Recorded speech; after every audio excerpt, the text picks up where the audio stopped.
तो एंड में मैं सो ही गई थी। ऐसे सरकार ये पॉलिसी ले आई तो इसके इकोनॉमी पे क्या कौन कौन से स्टेप्स पे कैसे इम्पैक्ट पड़ेगा। यहाँ मदर्स नेम लिखो या तुम अपना मोड लिखो या तुम सिस्टम। मैं कहा भाई तो हिस्ट्री के पेपर में। Hello guys, my name is Saurabh, welcome back to my channel. So this video is going to be my CVT experience and what kind of question I have in my CVT exam. My exam was on 16 May in the first shift. It is of economics, history and physical education. और जो मेरे channel को follow कर रहे हैं उन्हें पता होगा कि physical education I just skip it और उसका मुझे कोई आइडिया नहीं. और उसकी क्वेश्चन भी मैं लिटरली मेरा 9 से 12 पेपर था तो एंड में मैं सो ही गई थी उसके. मतलब 30 क्वेश्चन 30 पता नहीं मैंने कितने अटेम्प्ट किए थे मुझे वो भी नहीं याद. So don't expect that review from me. I'm just giving a quick exam review. Let's get started. First is economics. Economics में मैंने लिख रखे हैं, मैं PDF शेयर भी कर दूँगी.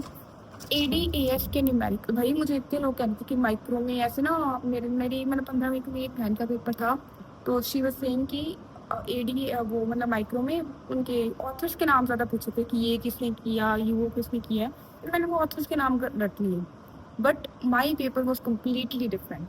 ADS की एक तो न्यूमेरिकल आई थी एंड एक आपको सिचुएशन दी थी. मतलब बहुत सारे ना टाइम टेकिंग एग्जाम था. एक आपको सिचुएशन दी थी कि मान लो ऐसे अभी मुझे एक्सैक्ट नहीं याद कि अगर मतलब कि AD की शॉर्टेज है TS की कंपैरिजन में तो स्टेप बाय स्टेप ऐसे 4-5 स्टेप दिए. इन्हें आप क्रोनोलॉजिकल ऑर्डर में अरेंज करो. ऐसे 3-4 क्वेश्चन थी कि अगर सरकार ये पॉलिसी ले आए तो इसके इकोनॉमी पे क्या कौन कौन से स्टेप्स पे कैसे इम्पैक्ट पड़ेगा. तो और वो ऐसे भी नहीं कि आप एक स्टेप पे आपने पहचान लिया कि शुरू में ये आएगा तो सही टिक कर दूंगी. क्रोनोलॉजी में मतलब लाइक रियली टाइम टेकिंग. और फिर मेरे पैसेज आए थे एंड में BOP पे आया था एक पैसेज आया था मेरा डीमोनेटाइजेशन पे. और माइक्रो के ग्राफ से क्वेश्चन भर के आए थे. माइक्रो के मुझे अभी भी याद है मेरा ग्राफ था MR TR में. मतलब उसमें जब TR एक स्ट्रेट लाइन हो तो उसमें MR क्या रहता है. और एक क्वेश्चन आया था कि profit maximisation of in perfect competition की कौन सा प्रॉफिट मैक्सिमाइजेशन नहीं है. तो मुझे अभी भी याद है मैं वो करके आई हूँ जिसमें प्राइस एवरेज वेरिएबल कॉस्ट से ज़्यादा हो. बिकॉज प्राइस वो तो शट डाउन पॉइंट का हो जाता है ना. फिर पता नहीं मैं क्या ही करके आई हूँ, ज़्यादा तो याद भी नहीं. So these are some topics. Overall paper अगर मैं जज करूँ तो मेरे पर्सनली मुझे ये है कि 4-5 क्वेश्चन इधर उधर हो सकते हैं. गलत की बात कर रही हूँ. छोड़ के मैं कोई नहीं आई बिकॉज मैं से छोड़ा जाता ही हूँ. न्यूमेरिकल मैंने कहा कि 4-5 आए थे. मतलब एक तो ADAS क्या थी और एक तो न्यूमेरिकल ऐसे थे जैसे बॉक्स भी नहीं आ जाते बोर्ड एग्जाम में कि मिसिंग वैल्यूज दे देते हैं. बट वो बॉक्स नहीं है बट उस टाइप के तुम न्यूमेरिकल दे रहे हो. मतलब खुद ही सॉल्व करे खुद ही निकाले और क्या ही कहूँ. और पहला पेपर ही मेरा इको का था उसमें ही इम्प्लीकेट रह गया. वहाँ मेरे 10 मिनट रह गए. मेरे 4 क्वेश्चन पड़े हैं. मेरे चेक करने वाला पड़ा है नेक्स्ट एग्जाम. यहाँ मदर्स नेम लिखो या तुम अपना मोड लिखो या तुम सिस्टम. मैं कहा भाई तो हिस्ट्री के पेपर में आ जाए मुझे अब कर लेने दे. एंड द फर्स्ट एग्जाम ने मुझे क्या तकड़ी एंजाइटी दी. और जस्ट आफ्टर मैंने कहा कि कोई ब्रेक नहीं होता बीच में, 1-2 मिनट का ब्रेक भी नहीं होता. अभी भी मैं 2x पे बोले जा रही हूँ क्योंकि मैं वही मोड में चल रही हूँ. तो उसके बाद हिस्ट्री का एग्जाम था. हिस्ट्री आर्ट सब्जेक्ट सब कह रहे हैं कि बिट ईजी है बट वो मेरी गलती की वजह से मैं गलत करके आई हूँ. PYQ से रिलेटेड क्वेश्चन थी. लाइक आप सबको पता है कि मैं 6-7 PYQ करके गई थी 2023 की. PYQ से रिलेटेड क्वेश्चन थे बट एग्जैक्ट PYQs नहीं थे. बट जो PYQs में टॉपिक है उनके अराउंड ही थे. मतलब अगर तुम वो वाला पेज अच्छे से पढ़ लोगे.